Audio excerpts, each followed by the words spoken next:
नमस्कार दोस्तों, स्वागत करता हूँ आपका हमारे चैनल कंपेयरिंग वर्ड्स पे। आज की हम इस फिल्म मुकद्दर का सिकंदर में विनोद खन्ना को 16 टाके लगाने पड़े थे। ऐसा क्या हुआ था, उनको क्या हुआ था और किसने मारा था, उसके बारे में बताएंगे। तो वीडियो के एंड तक बने रहिएगा। तो चलिए वीडियो को स्टार्ट करते हैं। मुकद्दर का सिकंदर 1978 में बनी हिंदी भाषा की नाट्य फिल्म है। यह प्रकाश मेहरा द्वारा निर्मित और निर्देशित है और यह प्रकाश मेहरा के साथ अमिताभ बच्चन की 9वीं फिल्मों में से 5वीं है। फिल्म में विनोद खन्ना, राखी, रेखा और अमजद खान भी है। मुकद्दर का सिकंदर 1978 की सबसे ज्यादा कमाई करने वाली भारतीय फिल्म थी। यह शोले और बॉबी के बाद दशक की 30 सबसे ज्यादा कमाई करने वाली भारतीय फिल्म थी। हालांकि इसे सर्वश्रेष्ठ फिल्म समेत कई प्रमुख फिल्मफेयर पुरस्कारों के लिए नामांकित किया गया था, लेकिन यह किसी भी श्रेणी में जीतने में असफल रही। बात करें इस फिल्म की कहानी की तो एक अनाथ लड़का रामनाथ यानी श्री राम लागू नामक एक धनी व्यक्ति के घर में काम करना शुरू कर देता है। रामनाथ उसे पसंद नहीं करते हैं। बाद में यह पता चलता है कि एक और अनाथ ने उनकी पत्नी को मार डाला था, इसलिए उनकी शत्रुता है। रामनाथ की युवा बेटी कामना हालांकि लड़की के साथ सहानुभूति रखती है और वे दोस्त बनते हैं। आखिरकार लड़की को फातिमा यानी निरूपा रॉय नामक एक मुस्लिम महिला द्वारा अपनाया जाता है, जो भी रामनाथ के लिए काम करती है। उसने उससे सिकंदर नाम दिया। कामना के जन्मदिन के अवसर पर सिकंदर को पार्टी में प्रवेश करने में इनकार कर दिया गया। जब वह अपना उपहार देने के लिए कामना के कमरे में घुस जाता है तो उसके घर पर लूटने की कोशिश करने का आरोप लगाया जाता है। उसे और उसकी मां को रामनाथ के घर से निकाल दिया जाता है।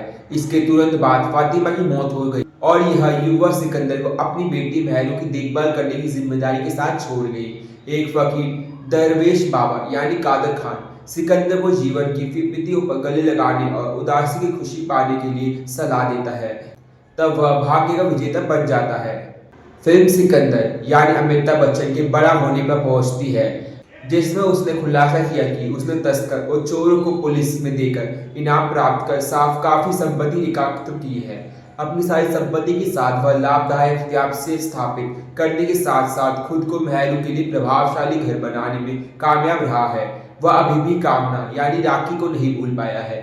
जब सिकंदर कामना से बात करने की कोशिश करता है तो वह मांग करती है कि वह कभी उससे बात ना करे। सिकंदर इससे परेशान है और शराब का आदी हो जाता है। वह नियमित रूप से शौरा बेगम यानी रेखा के कोठे का दौरा करना शुरू कर देता है। सिकंदर के साथ जोरा एक अनिश्चित प्यार में पड़ती है और दूसरे ग्राहकों से इनकार करना शुरू कर देती है। एक बार में एक रात सिकंदर को बम विस्फोट करने में बचाने के लिए विशाल आनंद यानी विनोद खन्ना अपने जीवन को जोखिम में डालते हुए बचाता है। इससे उनकी दोस्ती बनती है। विशाल और उसकी मां सिकंदर के घर रहने लगते हैं। दिलावर यानी अमजद खान नामक एक अपराधी जोरा से प्यार करता है। सिकंदर के लिए उसके प्यार के बारे में जाना जाता है। दिलावर सिकंदर से मुकाबला करता है और आगामी लड़ाई में उनके द्वारा पीट दिया जाता है। वह सिकंदर को मारने की कसम खाता है। रामनाथ और कामना जो वित्तीय रूप से संघर्ष कर रहे हैं, उन्हें पता चलता है कि सिकंदर गुमनाम रूप से उनके बिल चुका रहा है और रामनाथ उसे धन्यवाद देते हैं। दोनों घर दोस्ताना बन जाते हैं और विशाल रामनाथ के साथ काम करना शुरू कर देता है। विशाल इस बात से अनजान है कि कामना सिकंदर को पसंद है और वह दोनों रिश्ता शुरू कर देते हैं। सिकंदर इसे जानने पर फैसला करता है कि उसे विशाल के साथ अपनी दोस्ती के लिए अपने प्यार को त्याग करना होगा। इसी बीच महरू का विवाह रद्द होने का खतरा है। उन्हें मंगेतर के परिवार ने सिकंदर की जोरा के यहाँ लगातार यात्री के बारे में जाना है और वह इन आधारों पर रिश्ते के लिए आपत्ति करती है। विशाल जोरा के पास जाकर सिकंदर को छोड़ने के लिए भुगतान करने की पेशकश करता है। कारण जानने के बाद जोरा ने पैसे से इनकार कर दिया, लेकिन विशाल से वादा किया कि वह सिकंदर से फिर से मिलने की बजाय मर जाएगी। बाद में सिकंदर जोरा के पास पहुंचा।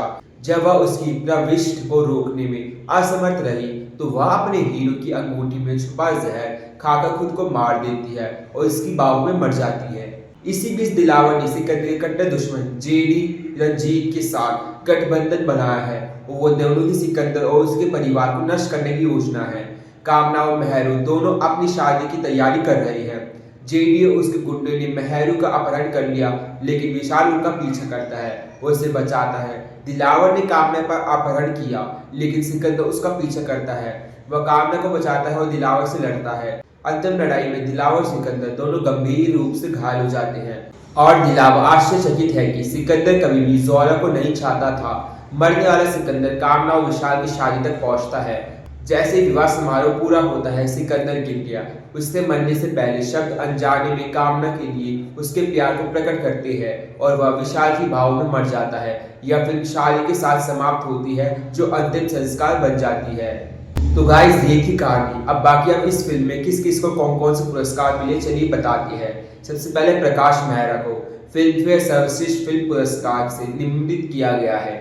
दूसरा प्रकाश मेहरा फिल्म फेयर सर्वश्रेष्ठ निर्देशक पुरस्कार। तीसरा अमिताभ बच्चन फिल्म फेयर सर्वश्रेष्ठ अभिनेता पुरस्कार। चौथा विनोद खन्ना फिल्म फेयर सर्वश्रेष्ठ सहायक अभिनेता पुरस्कार। पांचवा रेखा फिल्म फेयर सर्वश्रेष्ठ सहायक अभिनेत्री पुरस्कार। छठा राम पी सेठी फिल्म फेयर सर्वश्रेष्ठ हास्य अभिनेता पुरस्कार। सातवां लक्ष्मीकांत शर्मा फिल्म फेयर सर्वश्रेष्ठ कथा पुरस्कार। आठवां किशोर कुमार को गाने के लिए मिलता है फिल्म फेयर सर्वश्रेष्ठ पार्श्व गायक पुरस्कार। छठा आशा भोसले, जिसको ओ साथी रे गाने के लिए फिल्म फेयर सर्वश्रेष्ठ पार्श्व गायिका पुरस्कार मिलता है। तो चलिए अब बताते हैं कि विनोद खन्ना को 16 टाके कैसे आए थे। फिल्मी दुनिया में शूटिंग के दौरान कई ऐसे किस्से होते हैं जो यादगार बन जाते हैं। ऐसा ही एक किस्सा फिल्म मुकद्दर का सिकंदर की शूटिंग के दौरान हुआ था।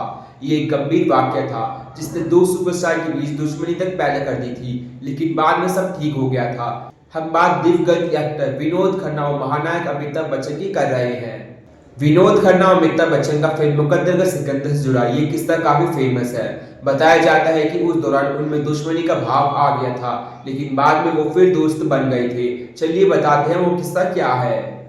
फिल्मों में शूटिंग के दौरान हादसा होना आम बात है। अमिताभ बच्चन के साथ ऐसा कई बार हुआ जब शूटिंग के दौरान हादसे हो जाते करते थे। उनके जीवन का सबसे बड़ा हादसा फिल्म कूली के दौरान हुआ था, लेकिन उससे पहले भी एक वाकया हुआ था जिसमें उनकी वजह से विनोद खन्ना को चोट आ गई थी।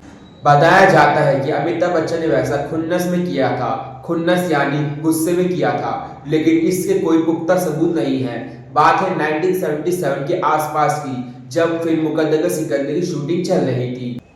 फिल्म मुकद्दर का सिकंदर के एक सीन में विनोद खन्ना के ऊपर अमिताभ बच्चन को कांच का गिलास फेंकना होता है, जिससे विनोद को बचाना था। कहते हैं कि अमिताभ बच्चन ने उस समय गिलास को इतनी तेज फेंका कि विनोद खन्ना संभल नहीं पाए और बुरी तरह से घायल हो गए थे। रिपोर्ट्स के मुताबिक विनोद खन्ना को 15 से 16 टाके भी आए थे, लेकिन बाद में वो ठीक हो गए थे। विनोद खन्ना ठीक होने के बाद उस सीन को पूरा तो किए, लेकिन काफी समय से अमिताभ बच्चन से बातचीत नहीं की। वह अमिताभ बच्चन ने भी विनोद से कई बार माफी मांगी, लेकिन अंत में सब ठीक हुआ और वो फिर से दोस्त बन गए थे। बात करें अमिताभ बच्चन और विनोद खन्ना की फिल्मों के बारे में, तो अमिताभ बच्चन और विनोद खन्ना उस दौर के सुपरस्टार हुआ करते थे। बताया जाता है कि अगर विनोद खन्ना ओशो की शरण में नहीं गए तो होते तो आज अमिताभ बच्चन की टक्कर के स्टार होते। फिर भी उनकी लोकप्रियता कम नहीं रही और बाद में उन्होंने 90s के दशक में कई फिल्में की थी। अमिताभ बच्चन और विनोद खन्ना के साथ में अमर अकबर एंथनी, मुकद्दर का सिकंदर, खून पसीना, हेरा फेरी, जमीन, परवरिश जैसी सुपरहिट फिल्मों में काम किया था। तो गाइस, ये था पूरा किस्सा कि कैसे अमिताभ बच्चन ने जानबूझकर या गलती से वो बता रहे विनोद खन्ना पर कांच का गिलास फेंक दिया था। उन्हें 16 से 17 टाके आए थे। तो गाइस, क्या आप सभी को ये किस्सा पता था? हमारी वीडियो देखने से पहले नीचे कमेंट सेक्शन में जरूर बताइएगा। आज की वीडियो बस इतना ही था। मिलते हैं जल्दी आपसे नई वीडियो में, तब तक के लिए बाय बाय।